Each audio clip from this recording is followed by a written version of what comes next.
Hello and welcome to Tuesday's edition of Movie News. I'm joined as always by John here. John, we've got a lot to get through tonight. Yes. A lot just seemed to spring up overnight. We were struggling yesterday for stories. We managed to conjure up 5, to be fair. Yes. Probably not as interesting as the next lot we're going to go through. And we're going to start, John, with something from Cinema Blend. The Batman rumoured to be setting up a key villain. No prizes guessing who it's going to be since they've got all the other villains in this first film. And Dr. it's Freeze, obviously Mr. Freeze. what killed the dinosaurs? The Ice Age. Yeah, but listen, this is coming in actually. It does say in this report, John, that at this point this should be taken with a grain of salt. But according to the direct, Matt Reeves is planning to introduce a new version of the Joker into his trilogy. Has that trilogy been confirmed yet?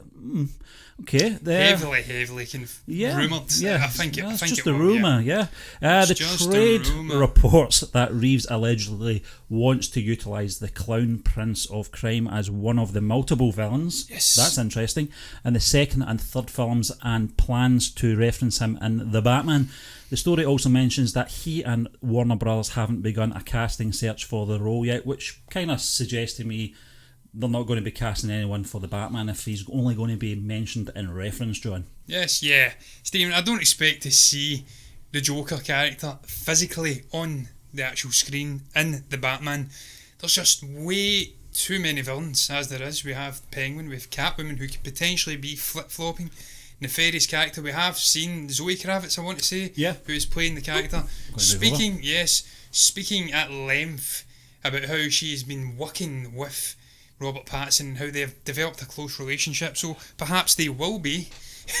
I'll go that way. I don't know what's John. I'm sorry to put you off, but it's mirrored. Yeah, it's mirrored. Yeah, it screws with you if you have ever used Streamlabs or any other streaming software. It seems to automatically mirror the cameras. Who needs Tenet? That's all I'm saying. Yeah, it's just it's strange. You're moving and it should be this way, and it screws with you. But she does. She's been saying that they've developed quite a close chemistry in the build up to the production, during the production itself, which would probably hint that she herself is going to be a more protagonistic character alongside the Batman. But we have Falcone, we have the Riddler in there, so we have a sort of gallery of rogues in this movie. So I would find it very unlikely indeed that we will get the Batman. We'll get the Batman in the Batman, that we get the Joker in the Batman in physical form. I think he will, much like we got in Batman Begins, be referred to, if it is indeed true, with a calling card, or just maybe Commissioner Gordon speaking to Batman. Maybe it's something else, a news flash at the end of the movie revealing that he is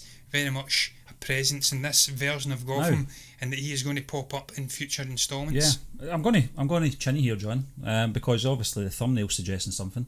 Yes, that's my fantasy. Yeah, I was going to ask you about that. Do you want to see Willem Dafoe as the Joker? I don't even have to think about it, Stephen. Absolutely, I want to see William Dafoe as the Joker. And if anybody has not yet watched The Lighthouse, that great Robert Eggers sort of strange, zany, mental examination of craziness and losing grip with reality, these two guys worked beautifully together. They were on their own essentially in that entire movie, apart from the two caretakers who pass it over to them at the beginning.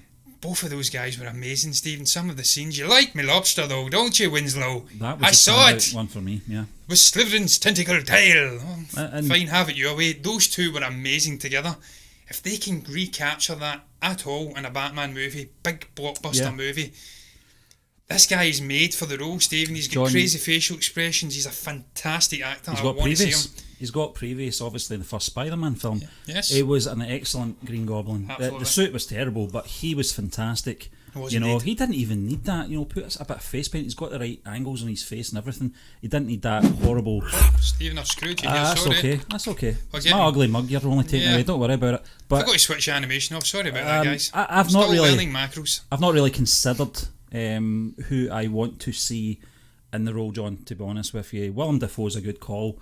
A lot of people probably would want Joaquin Phoenix, to reprise the role, but I don't know, obviously, the timeline situation with that, because obviously that was set in the mid-80s or something, wasn't it? Very different Gotham as well to what we've been seeing. I'm quite happy for the Joker film from last year to remain a standalone film. I think it holds up well, and it will hold up for years to come as well.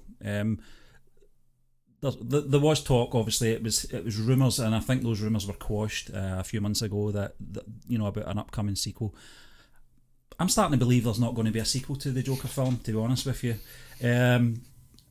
But if they're going to be casting someone, it's food for thought, really. And I think Willem Dafoe. There's a bit of an age gap there, but that doesn't really matter. He's a bit short as well, Stephen. That's the other thing. He's only 5'7". Yeah. The Clown Prince of Crime, the Joker. Yeah. He is traditionally a 6'2" character. I want to say, obviously Heath Ledger 6'2", but we have seen the likes of Jack Nicholson portraying this character before. Jared Leto, very tall guy again, but crap version. Although it was butchered, as we have spoke about before. David Ayer wants to see that character in all its glory revealed to the general audience, to DC fans and film fans in general. Yeah. Jack Nicholson was only 5'9" or something like that. I can't recall exactly. But I think the height of Michael Keaton probably levelled that out. He was about 5'9". What's Robert Patrick? Pattinson's he's 6 foot.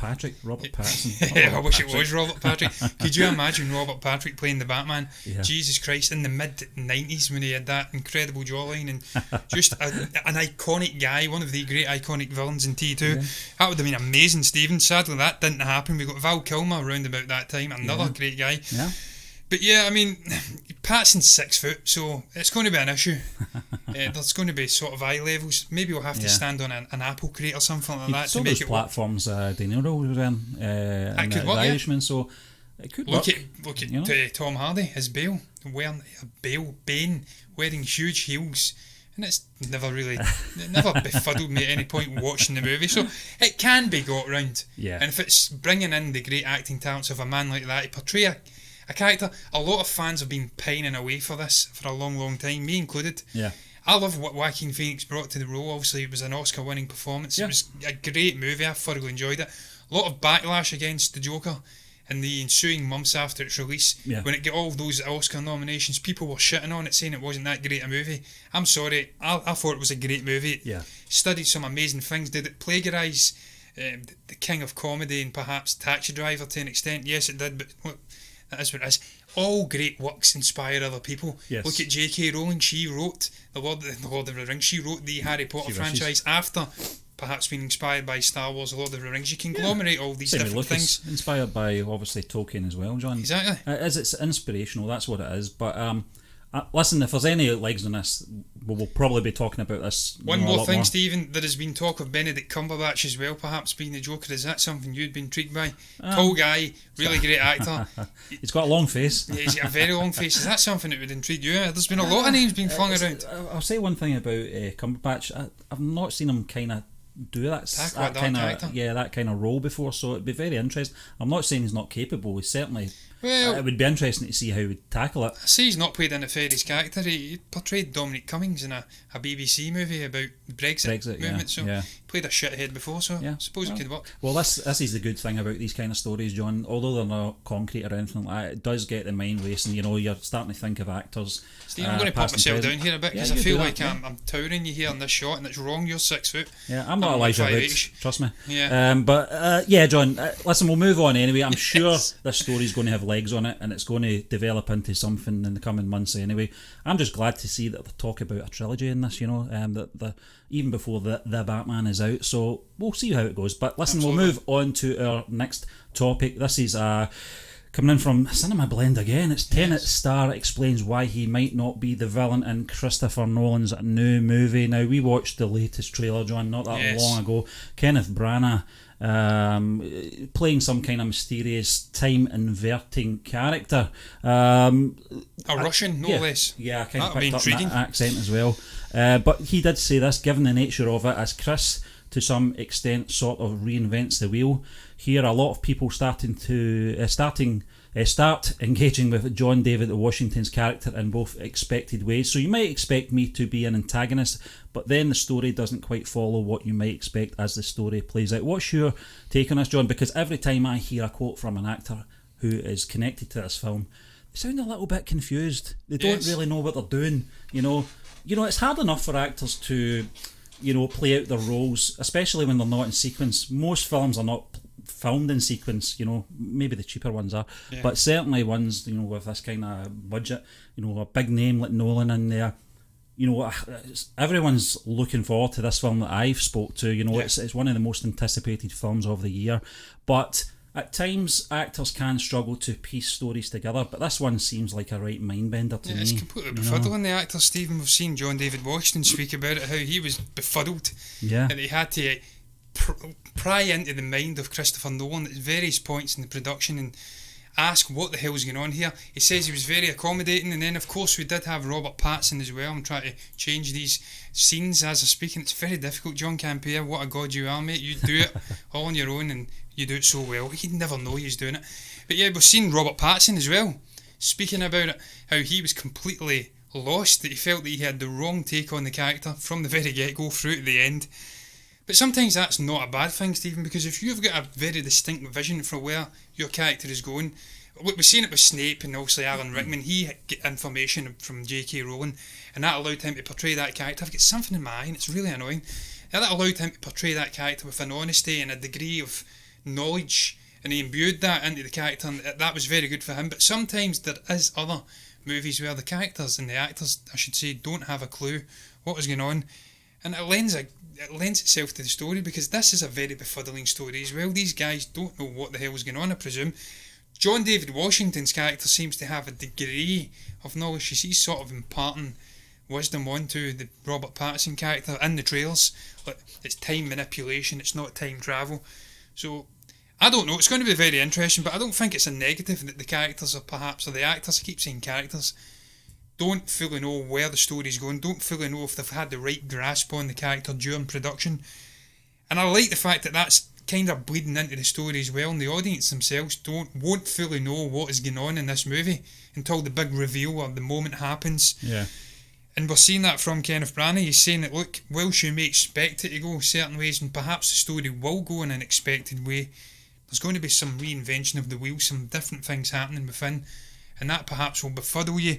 And he may himself not, despite being a Russian and it potentially being a story about preventing World War III, it's a quantum Cold War story, that doesn't necessarily mean that he will be the villain. I can't wait for this movie, man.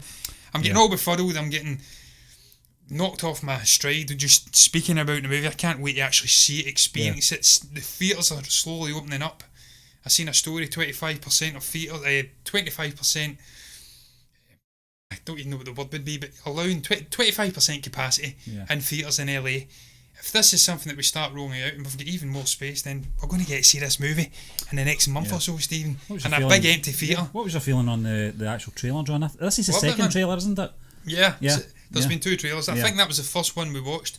Love the trailer. I love the little sly reveals of manipulation with time, bullets ricocheting off walls, little lids on the kettle, bullets getting back in the gun, obviously the car flipping as well, them scaling the building in its reverse. It's just, there's so many intelligent little things going on in here, and if it was any other director, I'd be concerned that it may overawe the viewers, it may overawe the experience, but because it's Nolan, I know you'll get the balance just right. And the visuals as well, John, were absolutely amazing. They did remind me of Inception-esque, the sort of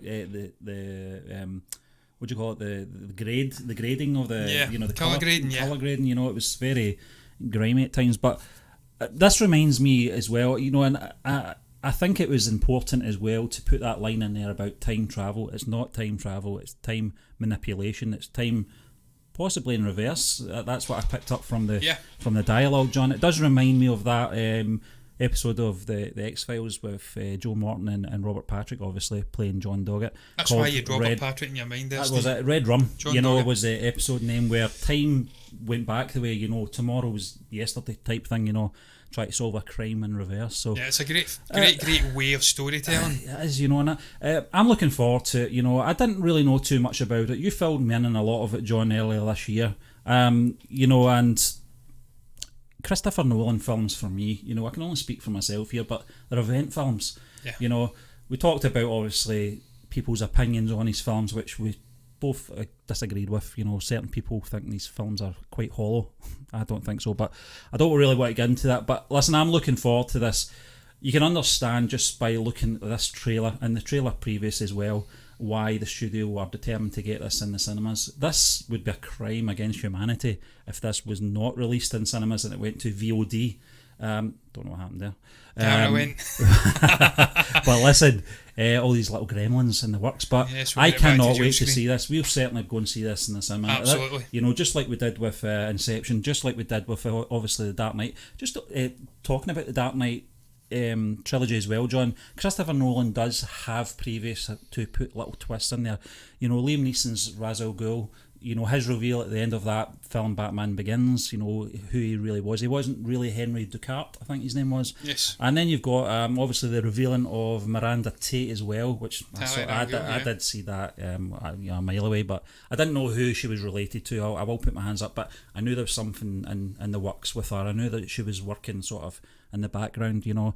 It was just falling into her lap, everything. Yeah, that kind of disappointed you then, didn't it? Didn't it, with obviously Bane sort of Bane handling? was just flat, kind of a swatted away like a fly. It was terrible. I hope the twist in this film, if there's a few twists, I hope they're not a letdown. I doubt they will be, you know, but it's probably, you know, with what's the other film we're looking forward to seeing at the end of the year? June. Steve, I'm currently reading the book. Yeah, how are you getting getting on? The book is pretty damn good, man. Yeah. I'm excited for this story. Yeah, I like the character telling. It's rich. The environment is there.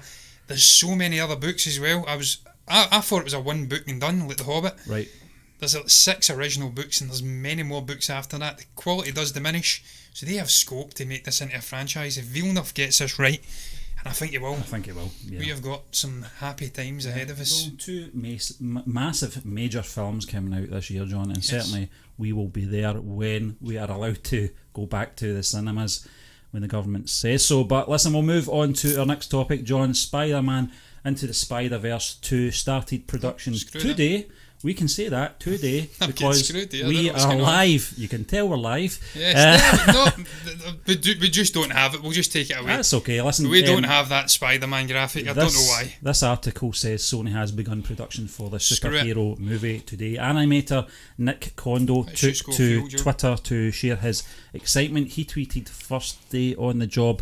It's not a massive article, John. It doesn't really give us too much other than the story will focus on the growing relationship between Miles and Gwen Stacy. You hinted at this the other day when we were actually talking, well, I think we were doing the review, weren't we? Yeah. At where it's going to go next. But it's good to see, obviously, one of the animators coming out. One of the 180 animators or whatever. Maybe they'll increase it this time, Steve. We'll up the stakes and we'll have 200 plus animators. Well, we said that, didn't we? We said that on Friday, you know, it's time to raise the bar, you know, where they're going to go with this next. If they're not going to go live action, then they have to, obviously, go one further. I don't know how you raised the bar on that movie, because that was John, such I probably said that with a Scanner Darkly back in the 15 years ago. Where do you go after this amazing technology? But who knows? Just the story though. Yeah. The scale of the story. It was, when I say scale, it was very intimate in a way. It was about Miles Morales' journey, his growth as a hero, and as a person, developing into this role, all the pressures and whatnot that come with it. But there was a certain scale to it as well. There was an enormity to it with all these different versions of Spider-Man, Spider-Woman, Penny Parker, Spider-Ham, all in there. How you go about furthering that and making that bigger and a better viewing experience is beyond me. For me, it's the second best Spider-Man movie ever crafted. Yeah. So if they somehow manage to better it, then Jesus Christ, they're making, well, at least the second best Spider-Man movie ever crafted. I can't see anything ever topping Spider-Man 2. Very excited though that they are focusing on Gwen Stacy and obviously Miles Morales, this continuing relationship. I felt there was something there, a little kindling of romance. But if they don't go down that route, then that's fine as well. Just there's two of them as a sort of match buddy, perhaps communicating frequency style over Lord knows how many, what's not technically distance, it's different universes, it's incalculable. But just that concept of perhaps maybe she finds a way to travel between the universes and they can have a great adventure together. And could that open up the door to a Gwen Stacy Spider-Gwen movie in the future? A standalone animated, maybe live action movie? I don't know. I'm very excited for this, Stephen. I'm very excited about the animator Nick Kondo sharing his excitement as well. First day on the job. We are in the middle of a pandemic. Well, hopefully the end of a pandemic. Hopefully it's coming to its conclusion. Hopefully. We still have lockdown. These guys are not going to be able to go into studios and work.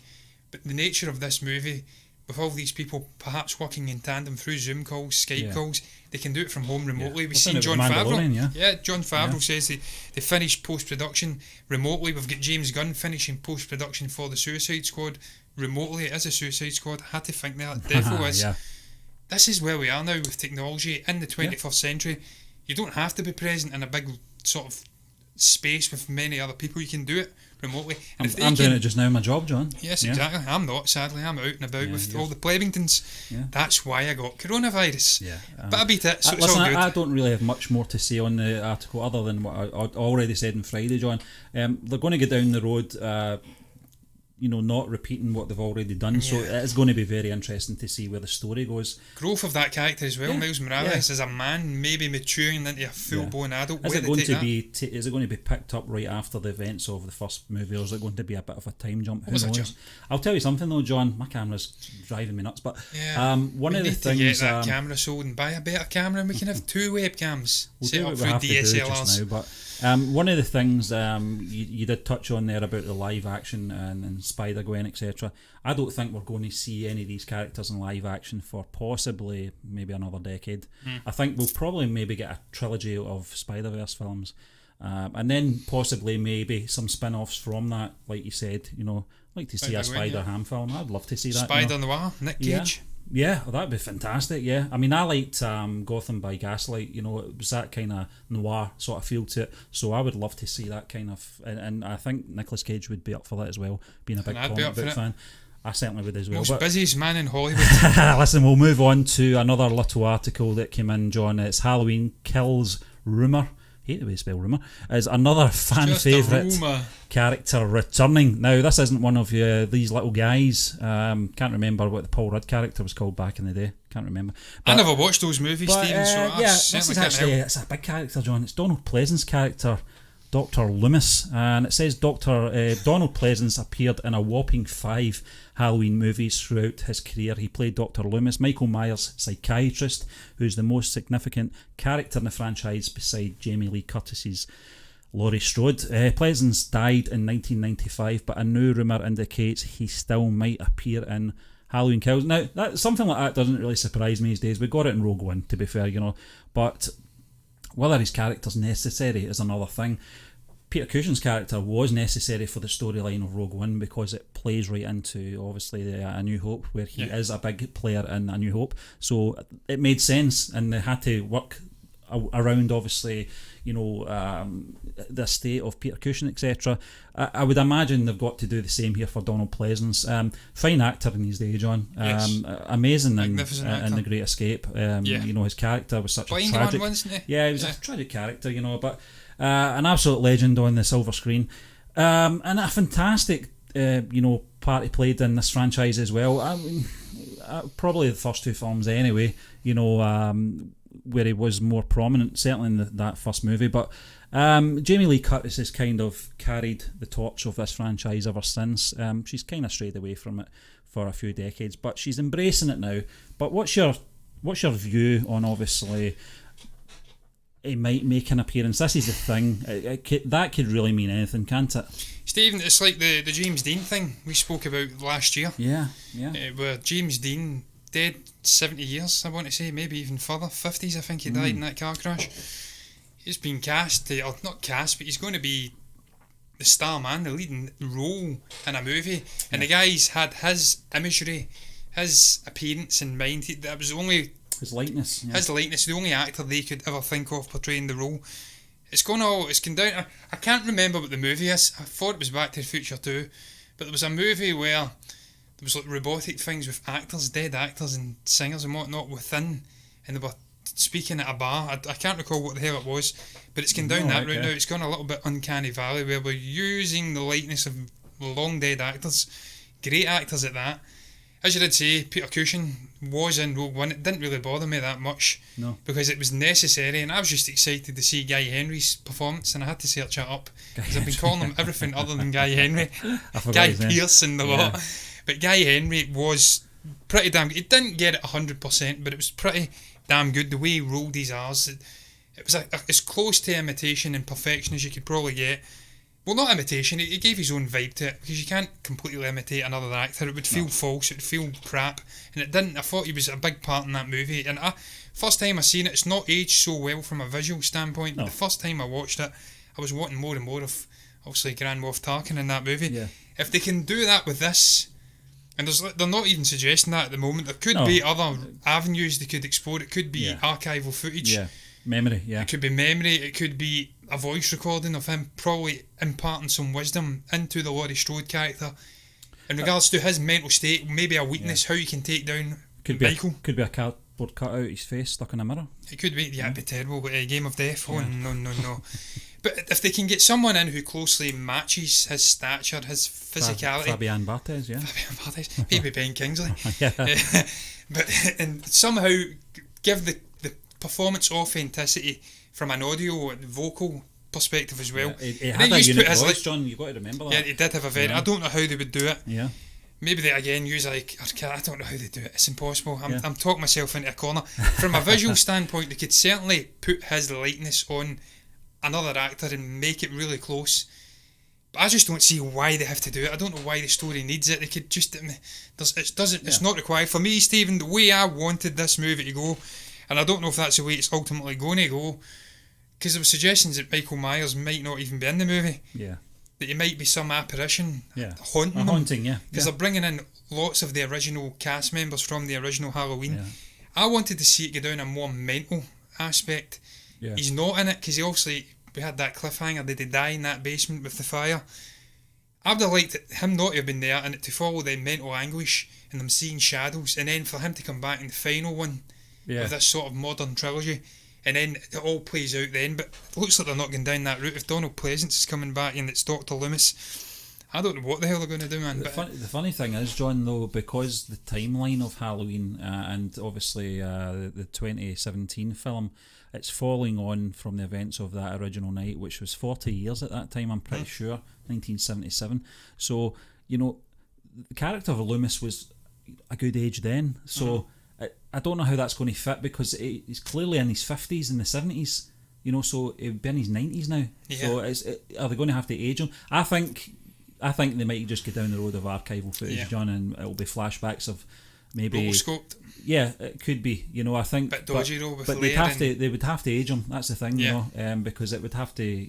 If they're going down that road. Unless it is a flashback. Well, it could be the kids, maybe a sort of group therapy and they're, reminiscing. Not reminiscing, that's probably the wrong word. I'm not like... It was good old days. Yeah, the good old days when we Michael were with Loomis. Yes. But, that could fit Michael. in. That could really fit in, if they did that with obviously putting Loomis into the sort of flashback sequences. I actually like the sound of that. In fact, see if that comes true, let's make sure we document this, that we were the first ones to come up with that. Absolutely. But listen, John, we'll move on to our final article. It's X-Men. Michael Jackson. X-Men, we keep saying, we don't want to see them for another 10 years and then we're talking about them once again. But listen, X-Men solo movies Marvel should make before their MCU team up. This is something that Screen Rant have put together, John. Yes. I'm just going to rhyme off a couple of them. I'll put you onto the main screen then, Stephen, on you go. I really want to see your reactions here when I say these names. Standalone films, John. Cyclops. Would you want to see him? Absolutely. If it's James Marsden that's portraying him, then absolutely not, because he's a sort of... he's like the... What's that guy called? Smug Chandler guy? James Marsden, the Smug... what was his name again? I can't remember. He was in the Mountain, then he was in not Dr. Sleep, the Pet Cemetery. Yeah. James... God, I'll search it up, it doesn't matter. Yeah, you search it up, John, because I'm going to get through these very quickly, because I don't really forget that guy's name. I don't really want to... Scandalous. I don't really want to, I can't remember his name, but it doesn't really matter. He's in Terminator, one of the Terminator films, playing John Connor. So that was Cyclops. I don't want to see a Cyclops film. I don't think there's enough. What is wrong with I don't want to see, obviously, that film. But Storm, John, would you like to see a film about Storm? Stephen, I'm going to be quite honest with you here. It's Jason Clarke, incidentally. Jason Clarke, yeah. I have no issues with Jason Clarke, but he gets referred to as Smug Chandler by certain people, and I can certainly see where they're coming from. Marsden's always had that sort of face as well, that sort of smug face, and he's okay. I liked him. I liked him in Sonic, John. Yeah, Sonic. He was great in Sonic. He sort of played it was almost like a Ryan Reynolds character in that movie, and it was very funny. Yeah. So perhaps the smugness is wearing off in his elderly years. He's not that old. No. Would I want to see him? any sort of solo X-Men character Well, that's listen, not Magneto, that's not Charles I'll Xavier, go that's through them, not John. Wolverine. I'll quickly go through them. Obviously, Cyclops. Storm, no. No. Psylocke, I don't even know who that is. I don't even know the backstory of that character. Nightcrawler. Maybe. Possibly. Yeah, okay. A standalone movie for Nightcrawler, though. Has that got box office potential? I don't think so. Colossus. No, the metal guy. Yeah, he was good in Deadpool, but not a standalone. No. Well, listen, this is the ones that they've sort of rhymed off just off. It must have been off the top. Well, the of their ones head. that I'll rhyme off from the top of my head that I would like to see get standalone movies before they're brought into a greater ensemble piece with the likes of a Nightcrawler and a Cyclops and stuff like that, the minor X-Men characters. Wolverine, but I don't want to see him for at least a decade. Till it wears off. The Hugh Jackman version wears off. Yeah. Charles Xavier, but again, it's too close because we've just experienced Logan with Patrick Stewart's dementia-ridden, John, riddled I've actually got version. this. Magneto. I've got this scene in my head. You know, one of those sort of end credit scenes where you've got what do you call him, Nick Fury, talking away, and then all we see is the wheelchair, the actual X. He's on the wheels coming in, and just see that coming in. Yeah, that would be good. I don't know who to play. Obviously, Charles Xavier. You know, because that is the way you handle it. Yeah, you bring them in as a minor end credit screen role, like they did with all the other sort of characters. They introduced it in subtly, and then perhaps we get a standalone movie or a joint mini ensemble movie. Expand it out slowly. I have faith in Kevin Feige to get it right, Stephen. Yep. He's handled the Avengers and the Infinity Saga so well. I'm sure he'll handle the likes of Shang-Chi and the Eternals and all of the other new characters that are coming in. I'm sure he will handle those perhaps little end credit scenes getting closer to the time. They'll be after the Fantastic Four as well, that's for sure. Yeah. But when the time comes, he will handle it very well. I've no doubt. But it's too soon. We have to have some breathing room between the Fox iterations.